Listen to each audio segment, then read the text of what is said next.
اگر اللہ تمہیں تہجد کا پابند بنا رہا ہے تو سمجھو اللہ تمہیں بہت جلد اپنی رحمت سے نوازنے والا ہے۔ تہجد وہ امید ہے جو کبھی ٹوٹ نہیں سکتی، بلکہ آپ کی امیدوں پر پورا اترتی ہے۔ جب وہ راضی ہو جاتا ہے تو مقدر بھی بدل جاتے ہیں۔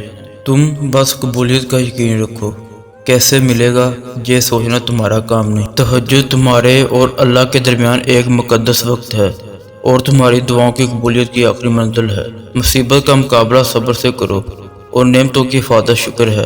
تہجد پڑھنے والوں کی وہ خواہشات بھی پوری ہو جاتی ہیں جن کا ذکر انہوں نے کبھی اپنے آپ سے بھی نہیں کیا ہوتا۔ جس کا ہونا کہیں سے بھی نظر نہیں آتا، اللہ کی مدد سے وہ کام بھی دیکھتے ہی دیکھتے ہو جاتا ہے۔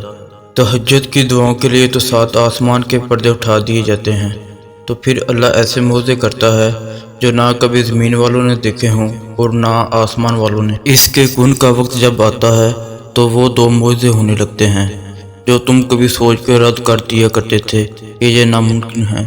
جب سب اللہ کے حکم سے ہے تو تمہارا وقت تہجد اٹھ جانا بے وجہ کیسے ہو سکتا ہے؟